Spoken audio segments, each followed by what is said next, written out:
Well, good evening. It's 5 o'clock at Home Pair Point. It's day 4 of BUCS. Racing has just finished, and I've just left the YouTube booth at the top where I've been doing the last shift of commentary.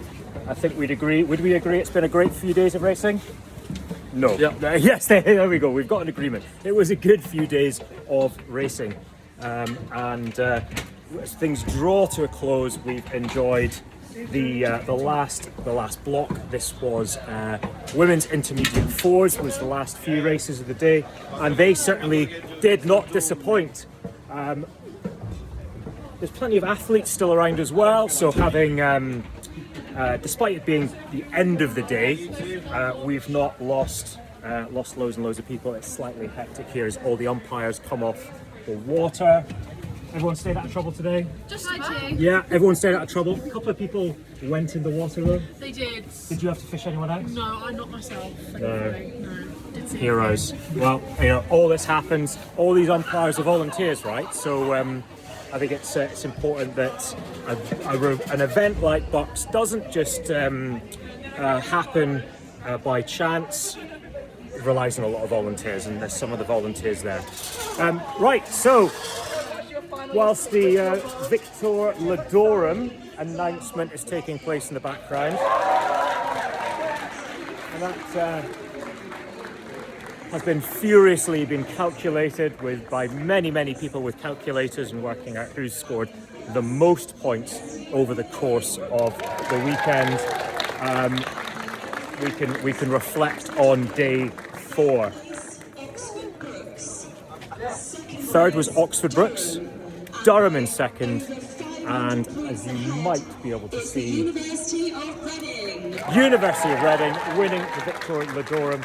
This is of course a programme that exclusively focuses on sculling, but has been able to do so to such a degree of success that it's able to come and win Victor Ladorums.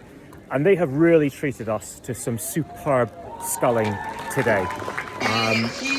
Across the few days, in fact, whether it be single sculling events or crew sculling events, they have consistently delivered top results, but also a number of lockouts of solid 1, 2, 3s. So in days gone past, we would often see the Brookes getting lockouts in the championship events for sweep. Reading are routinely doing the same thing in the sculling side of things, and that's really important because we want great scullers in the UK. We want great scullers because that helps us in events like the quads, like the doubles, where traditionally, it'd be fair to say, great Team GB has not performed in the same way that it has in sweep events. But when we have great grassroots sculling and performance club sculling like Reading, we go on to excel. So it's all part of the same system. Right, that is the commentary coming to a close, and slightly easier for me now to talk into the camera. Slightly different conditions here today, thankfully not as drizzly and cold as yesterday. A little bit of a tailwind for the time trials. So around 9 mile an hour shift yesterday, a little bit of a headwind. Today, a bit of a tailwind.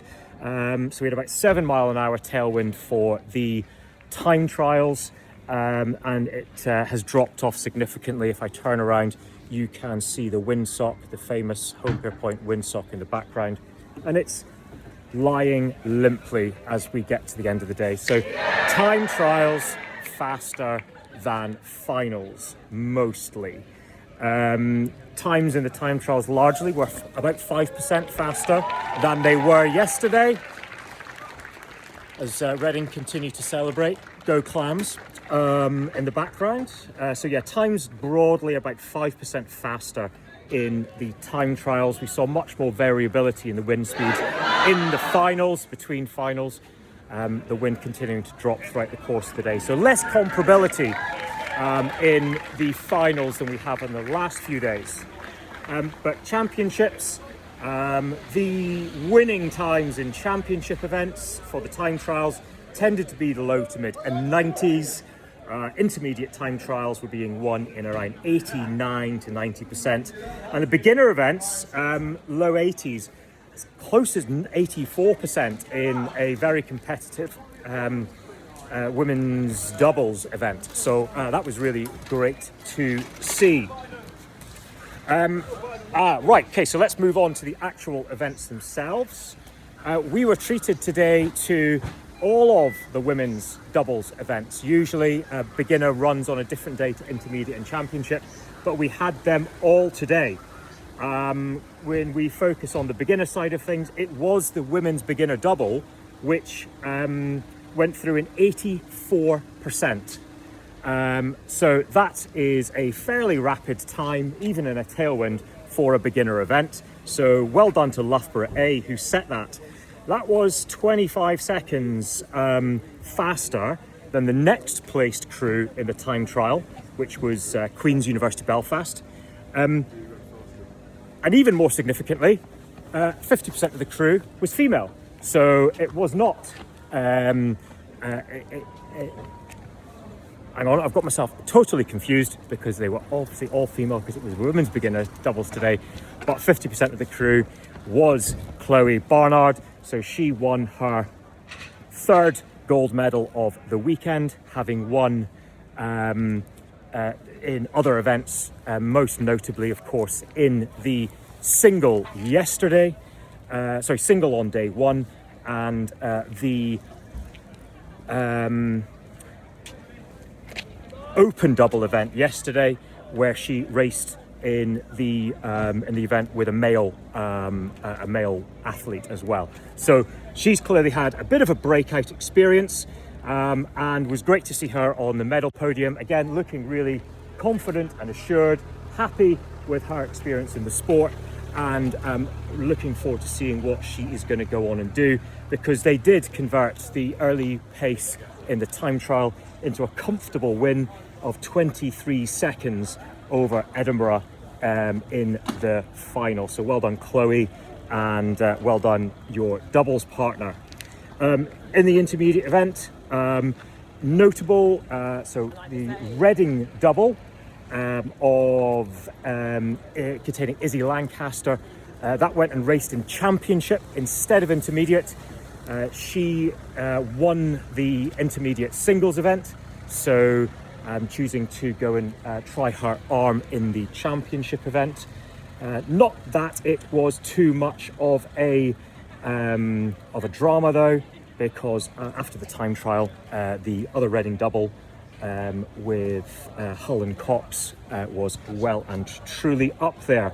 In general though, the intermediate doubles, hello, how are we doing? Everyone having fun? Well done, Blue Star. Everyone good? What was the best result? Definitely the men's pairs. I think. Men's pairs? That was a good result. They were trialists, weren't they?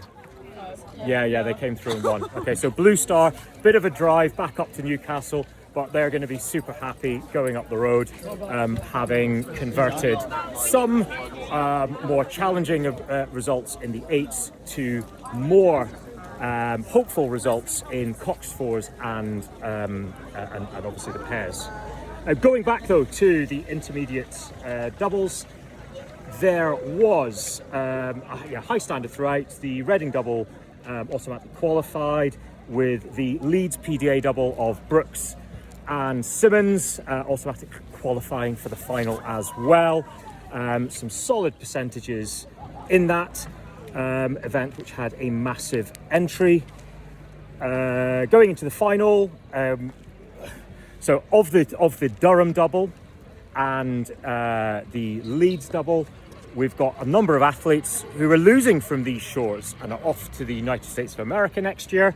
Louise Brooks going to Washington, and then Simmons and the stroke, who I think is Delaney of Durham, going to Syracuse. In the final, it was Reading, Hull v Cox, Leeds crossing in second, and then Ridge and Ajela from Bath crossing in third. So that was a strong result from Bath. But the Durham double, which was much fancied, They were unable to convert early pace and they ended up finishing 4th. And in the championship event, great to see Katie Mole. Apologies to Katie. She did really well yesterday and won championship single, but the pages in the notebook, I fold over the corners to try and mark things that I want to talk about. And unfortunately, I folded 2 pages together and I missed out Katie yesterday. So Katie, well done on winning championship singles yesterday, having broken your leg last year and marking your comeback. Katie is looking in really great shape. She was absolutely storming in the single yesterday. Her core strength is absolutely off the chart. She's a very powerful athlete, and as she was standing on the footplate at the front end, there was no movement in that trunk. The boat was just lifting out the water and moving on. She's also been spending, I understand, a lot of time on the ski erg, and that showed because as she collected her medal yesterday, she looked absolutely stacked. So that is great to see, and I'm going to try not to get run over. So she was also racing in the doubles today, so we were hoping to see her do well. The fastest GMT of the day was set by the Reading double, containing 2 athletes whose names I forgot to note down in my notebook. But they were still very, very fast. Apologies, my bag keeps on slipping off my shoulder. So Reading A and B qualified automatically, and then a close run thing for 3rd place, likely to be on the cards because of the times from the time trial with the Birmingham and Bath doubles, the Bath double featuring Becca Court, who did very well at final trials. Rep 1, Bath and Edinburgh went through. Nottingham will be disappointed, I think, with that, because the Nottingham double was slightly faster than the Edinburgh crew in the time trial. They just weren't able to convert the pace, so these things happen. And then Rep 2 largely went as the form book. And then the Reading crews converted it to a 1-2-3 in the final, which helped them support the Victor Ludorum, which they're all going away and saying, "Hello, how are you?" Yeah, really well. Good to see you. Right, come and say hello. Hello. Okay, this is Ben. Nice He to did meet really well in intermediate Singles. intermediate singles the other day. Were you Yes. racing today as well? No. No, not today. Day off. So it's All right. Well, Victor Ludorum for Reading. Yep. Very Happy good. days? Yep. What was the what do you think was the top result apart from the VL for the weekend? And you're winning the single. Yeah, of If you've course. got to choose one out. I think there's a lot. I mean, the champ. I'd say women's quads. Women's quads. Yeah. 1st and 2nd, I believe in that. Yeah. And then the 1-2-3 today in the doubles. Yeah. Not bad. That's not bad. Yeah. I mean, it's hard to think of one because you've got so many you could think about, Yeah. right? Yeah. But, So what's next for you? Met, I believe. Yeah. Big things for him. Big things. That's what we're after. But yeah, okay. that'd be good. Well, good to see you back. Yeah. And Good to see you. we'll see you around the houses. Definitely. All right. Go well. Good one. All right. Take care, Ben. Good to see you. Good one. All right. Ben Howard there, now of Reading, formerly of Star Club, and going on to great things. He's grown. I don't think he was ever that tall, and he's also put a lot on around his shoulders. So maybe he's been hitting the same ski erg as Katie Mole. Right, what else to talk about? Open beginner quads largely went the way of the form book because Loughborough walked away with it. But let's take a moment. Well, we've also been talking a lot about Chloe Bernard in her rise. The Loughborough quad contained 1 female athlete, and that female athlete was Mamie Lee, who I believe comes from a background doing some netball. She also did something else before coming to rowing, but she is a relative newcomer to the sport, obviously racing in the beginner category, and she raced in the male category today. That crew really classed, personified by some very neat blade work, rowing quite long, and PLF, which stands for pushing like something. But there we go. And it clearly means a lot to that programme as I turn a page, because there were about 30 athletes from Loughborough sprinting down, causing a great furore as their compatriots from the club crossed the line to win open beginner quads and continue the rise of that beginner programme. Let's have a talk next about the pairs events. So we had an intermediate and championship, both in open today. The form book was largely followed. I think what we saw was a really great sprint final in the intermediate event, with the order being London University, then Newcastle and Newcastle. And then in the championship event, two very different repêchages. So absolutely love the time trial format when they go through to repêchage as well. However, when the reps get seeded in the way that they did, rep 1 was definitely a softer affair. And that saw Bristol and London progress through. I think London going through with much less fatigue because it was largely uncontested. Compare that to the second rep, which saw a Durham pair containing 2 of the under-23 trialists who have recently come back from Caversham, and an Edinburgh pair containing Josh, who is also a trialist. They were pushed by Nottingham all the way to the line. And this is the second time this weekend where I was looking at Edinburgh crew thinking they might pay for that in the final. Nottingham will have been disappointed to have to race to the B final, but they raced very well and won it. And then it was a Durham, Newcastle, Durham, 1, 2, 3 in that order in the final. So good to see how that panned out. And now let's talk for a moment about the women's sweep events that we had today. We had women's intermediate coxed fours and then women's championship coxless. As we look in the background, we've got the local favourites, Nottingham University, posing for a photo. You still see many boats over on the far side as students are loading trailers, waiting to go back to their universities. One of the other things to bear in mind is it's exam season right now, so it's a tough part in the year for there to be a regatta of such consequence. So today, certainly, and through the course of the weekend between races, as you walk around, you can see plenty of people studying. I've lugged in as I've gone past to some very interesting conversations talking about impromptu tutorials on the classics, and who's your favourite Roman god and why, and what's Plato's theory on this. So not everyone's doing sports science as you might expect. So well done for all these athletes who are also full-time students. So that's good to see. Women's Championship fours, again featuring University of London. What we saw was an early time trial win for UL in a chunky 93.1% of GMT. Durham qualifying in the second automatic spot. That meant that in the repêchage 1, we had BUCS in Edinburgh going through, but again it was a Nottingham 4. Nottingham really pushed Edinburgh much more than would have been expected. The margin between Edinburgh and Nottingham based on the time trial results was 22 seconds. And that was overturned with Nottingham finishing only 2 seconds behind Edinburgh in the repêchage in the side-by-side format.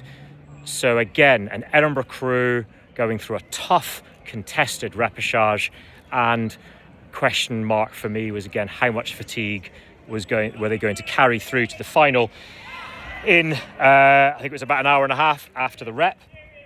In rep 2, it was an Oxbridge qualification, so Oxford qualifying in quite some style, and then Cambridge, who were pushed to the line by a strong Newcastle 4, and again overturning that 20-second deficit between Cambridge and Newcastle from the time trial to push Cambridge to the line, and again made me think about were Cambridge going to enter the final fatigued. In the final, OUBC went out and established themselves early, and it was the University of London crew who were second, with Oxford BUCS crossing the line in third. University of London have a really strong second half. Interestingly, Durham were second at 500, but then struggled with the pace for whatever reason. They'll be frustrated, but they clearly have a lot of pace as a boat to be out there with a really competitive Oxford crew early on. So it'll be great to see what happens with that crew and that programme going into the rest of the summer. A huge amount of time for what they're doing up in Durham, and a great amount of spirit in that squad. In the women's intermediate fours, right, let me figure out my notes. Right, I mean, bucket loads of entries again, as you can imagine, as the large women's intermediate 8th entry breaks down into their constituent fours. So lots of A and B and maybe even C crews racing. The A final was split by 7 seconds, the B final by 3.5. So on track for some absolutely awesome racing, and we were not disappointed. The A final really was, it was one of the best races of the day to watch. Cambridge rode well and won by leading at every single point on the course, and then a strong UL crew coming in second. Also, Durham putting in a remarkable 500 metres. So having just spoken about the pace of the championship Coxless 4, we now talk about the pace, that the turn of pace that the Durham crew were able to crank up in the final 500 of the women's intermediate Coxed event to put pressure on UL. So they finished the final 500 metres and finished only 0.05 of a second behind Cambridge and taking that medal there. So really very impressive from the University of Durham, I believe, unless I've completely misunderstood my notes, in which case they finished, they got the silver. So great stuff. So that's BUCS. That's the highlights of the day, really. The highlight of the regatta being obviously Reading's result. But the thing which I think a lot of us are going to be following with interest is what happens now with the women's intermediate quads event. We're going to see probably a very large entry at Met in that event, as those quads seek to break out from BUCS and carry through that momentum into the season and see if they have a chance of qualifying for Henley Royal Regatta. I'm going to follow with interest what now happens with Newcastle's male programme and whether they focus on 8s or whether they focus on the smaller boats. Certainly with the Coxed 4 and the pairs today, the indication is that there is more pace in the smaller boats than there is in the larger boats. I'm also going to be interested to see what Durham do, because they similarly had a really strong looking 8, but really fast 4s. So lots of options for those programmes as we come into come out of spring and into summer. Meanwhile, at the other end, at the beginner end of things, we've seen a new rising star in Chloe Bernard and Maisie and maybe even Mamie Lee, both from Loughborough. Let's see what happens there. We've got some high quality. We've got a very beepy van. You guys from Loughborough? You guys, what's happened at Loughborough? Why are you guys so good at beginner stuff? Aaron. Is your coach? Yeah. Aaron Batchelor. So he's been running it for 3 years now, and it's just Cool. It's awesome to see. Like, really, really good. So well done, Aaron. Yeah. Okay. So there you go. We've got breakout athletes, but we've also got breakout coaches. So well done to Loughborough, and well done for the reversing as well in the very beepy van. Things are drawing to a close here. Athletes are heading away, trailers are heading away, and I guess it's just a big thank you from me for your attention on this. I hope my notebook wasn't too inaccurate. I've got a feeling I might have made a couple mistakes in what I called for as results. I'm sure if I did, you will tell me in the comments section. Thank you to those who jumped on the camera and offered a little bit of comment today. Great to see Ben and doing well at Reading. He does have a bright future ahead of him. Let me know how you thought about this. I was told or suggested for me to try doing this at BUCS if it's something which has been useful or has been enjoyable. We can do more of it, but that will only happen if you tell me that this is useful, if it's interesting, and tell me what other races you think I should go to with this format. I think that's going to be it. So, from British Universities Rowing Championships 2026, episode 4 of the Notebook Trial Experiment. Goodbye, and we'll see you again soon.